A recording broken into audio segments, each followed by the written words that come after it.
Heat of Change is a documentary put together by a 16-year-old Nigerian social and climate change activist, Amara Nwuneli.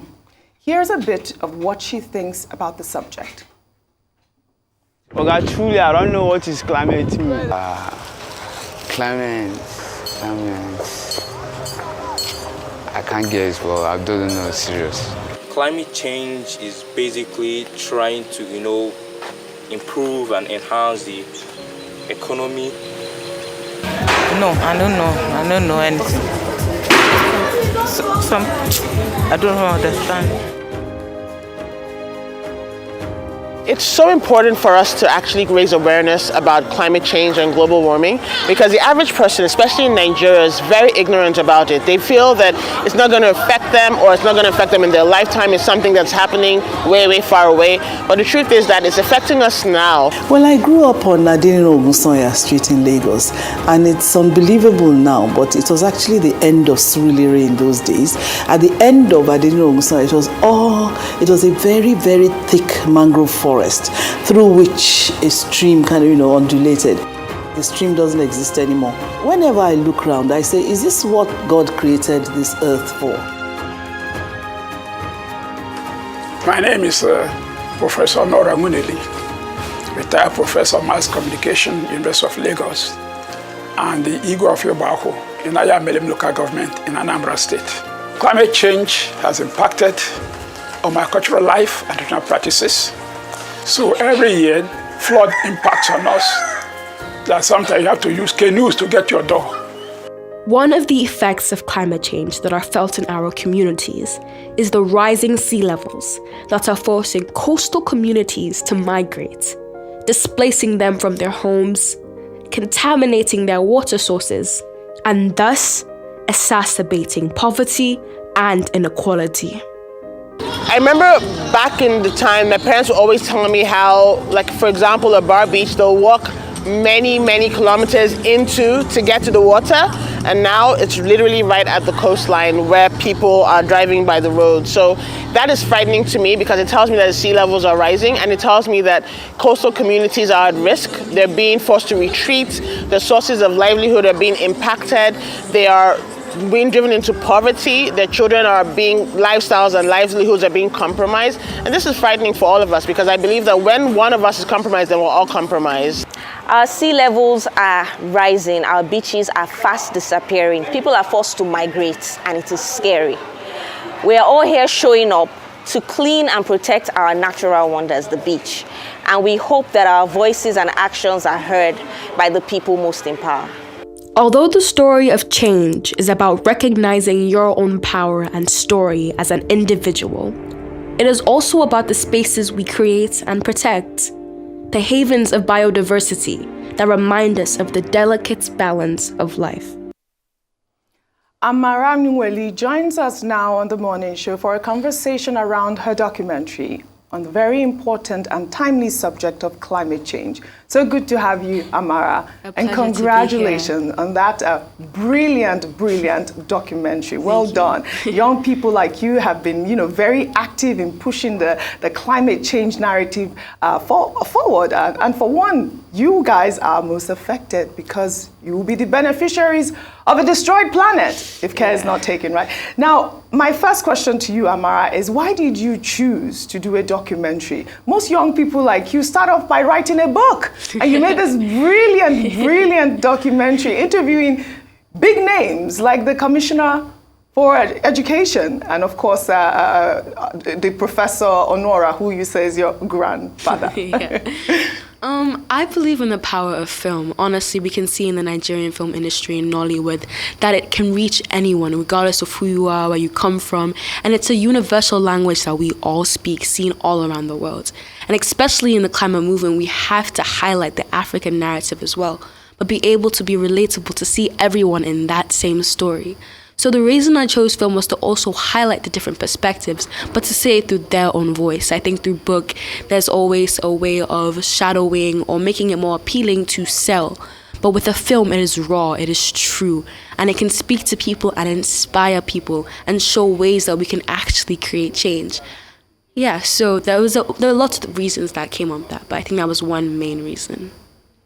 Fantastic. All right, I mean, that's good to know, Amara. I'm also interested in how, what you intend to do with this film, this documentary. How are you going to push it? Who's your target audience?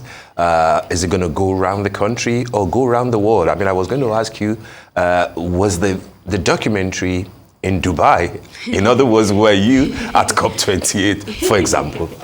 Well, for starters, this film for me is intended for a wide range audience, especially for the international audience, but it's driven to Nigerian youth. You have seen the change that we have started to create with the NSAS movements, with different movements around the world. And I believe, of course, we are inheriting the earth. It is our future that we are going to live with, and we have the power, we have the voice, and we have the energy to create this change. So it is made to inspire people. We actually put this on YouTube to be accessible to everyone. We're going to obviously use it on different platforms as well.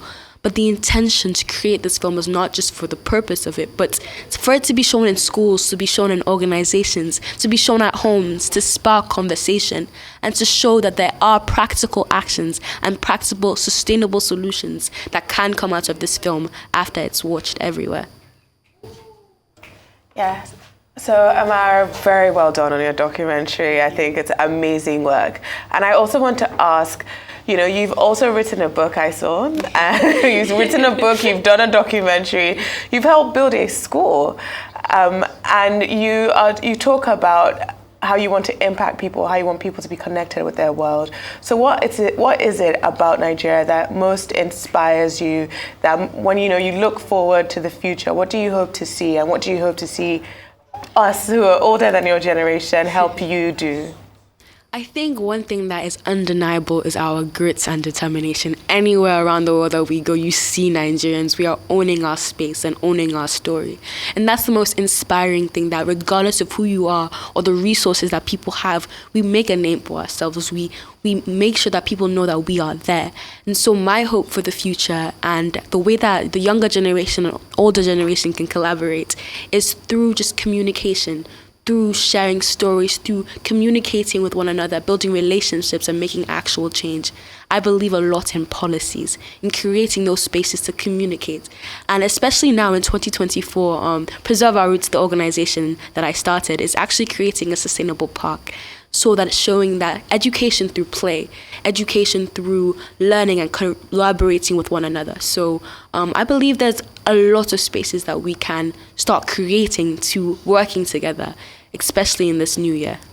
All right, then, awesome, Amara. It's good to have you on here. You actually remind me of Leila Johnson-Tilami, who is our climate, of course, correspondent, and I'm sure you're going to go ahead and do even greater things.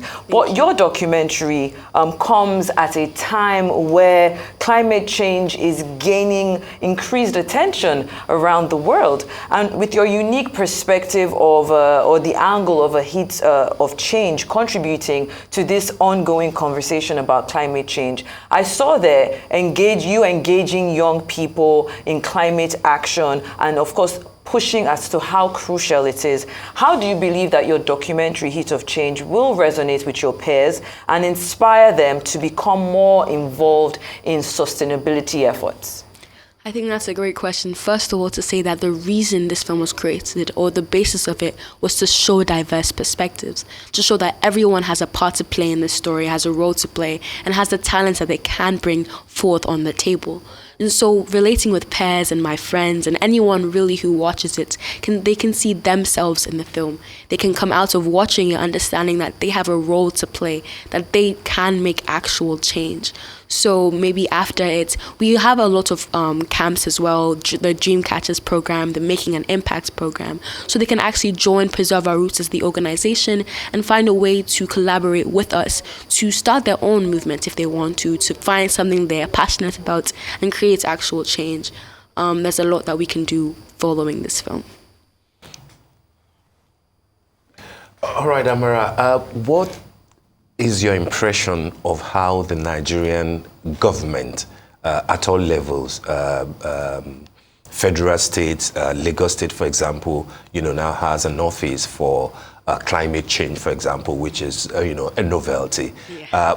What's your impression of how the Nigerian government is responding to the growing awareness of climate change in Nigeria? And I'm not talking about the fact that we went to Dubai with the largest contingency. Yeah. I'm talking about, real attention to details and real seriousness.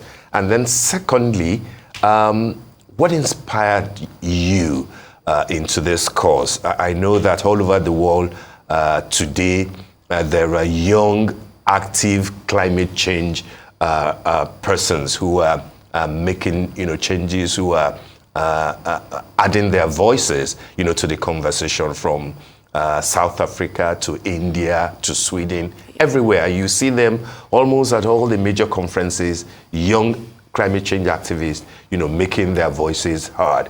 What inspired you, and are there young activists like your good self that you are trying to model your own activism after? Well, there are lots of amazing questions just wrapped into one. So I think I'll start with just saying that climate change, the reason that there's so much noise about it is because it is a real problem.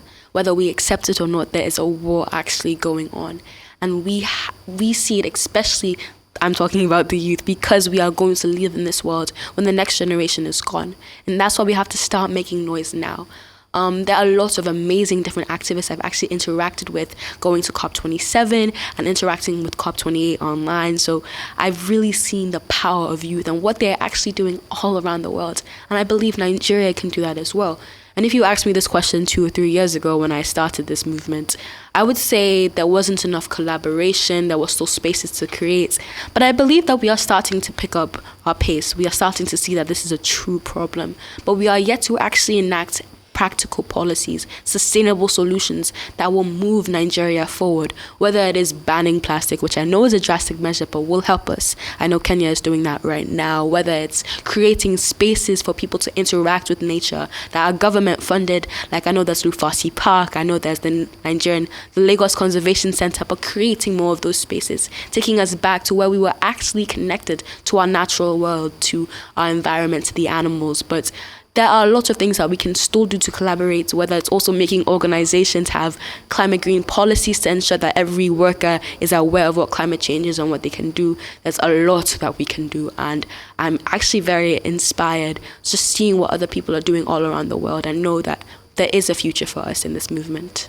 Amara, you are doing fantastically well. I mean, just watching that documentary, I saw, you started off by asking people what climate change is, and it's so staggering to see that a lot of people are not aware of the word climate change. I mean, It's amazing that you've been able to do that as well, and I'd love to continue to encourage you to continue to raise that type of awareness. Now, I'd like to talk about some of your feats. Now, your grandfather, Igwe Baku, Professor Onora Nwuneli, during the screening, your screening, commended you for the support that you provided when drafting out climate change policies in the East. I'd love for you to talk about those policies, because he talked about the fact that you are they're continuing to use those policies right now, and also would love for you to talk about your fundraising drive as well, which led you to build or rebuild 2 schools in Anambra State. Of course. I mean, I think one major inspiration for that fundraising drive was in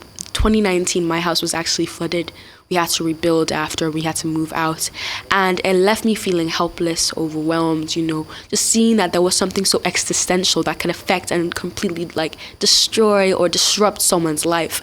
And I mean, I'm privileged to be able to be in a family that can bounce back after that. But in the East, especially where floods are major, where it can create so many climate migrants. I know in 2021, we have over 2 to 3 million Nigerians who were climate migrants. But I actually started a fundraiser using the platform GoFundMe, and we were able to raise almost a huge sum of money to rebuild 2 schools in Anambra. And through that, I was able to connect with a lot of local rulers, Igwes, or just principals of those schools, and figure out ways to create actual sustainable change, ensuring that not only were those schools built and resistible to the floods that were to come, but to ensure that there are policies in place that will create and just spark this change and ensure that there's a way to protect themselves even after. Fantastic. Well done, Amara. Well done, really. Thank you. Go ahead, Shaito. All right, then. I wanted to ask you this. I mean, we are coming towards the end of this interview, but you have done a lot already. Beyond this documentary, what future projects or initiatives do you have in mind to continue your work as a social and climate activist? And how do you see your role evolving into, broader climate involvement, as it were?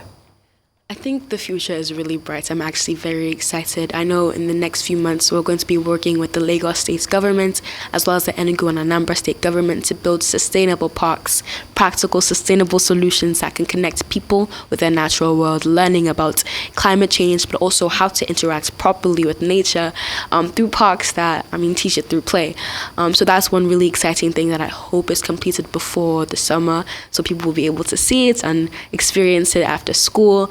There are lots of exciting things even after this documentary or through this documentary, going to schools, speaking at organizations, ensuring that people see the real pressure that is on us right now for this climate movement, this climate activism journey. I think one thing is for sure that everyone has a role to play and everyone must create change. And even through the Preserve Our Roots platform, we hope people can come and start collaborating with us. If you are youth looking for a way to channel your energy, channel your talents, we provide that space for you. So, yeah.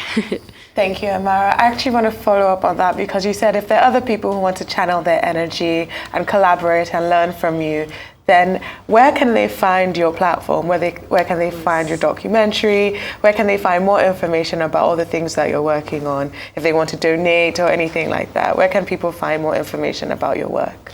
That's a great question. So we actually are on all platforms, Instagram, Facebook, at the name Preserve Our Roots. We also have a website, preserveourroots.org. And because we wanted the film to be seen by everyone, accessible to everyone, it's actually right now on YouTube with the title The Heat of Change, Preserving Our Roots in the Heat of Climate Change. So we would love for you to connect with us if you want me to come to the school, if you want the team to come and learn more or connect with you. We would love to be, and we're open for that. All right, then. This has been an amazing interview. I wish you all the best in your future endeavors, Amara, of course.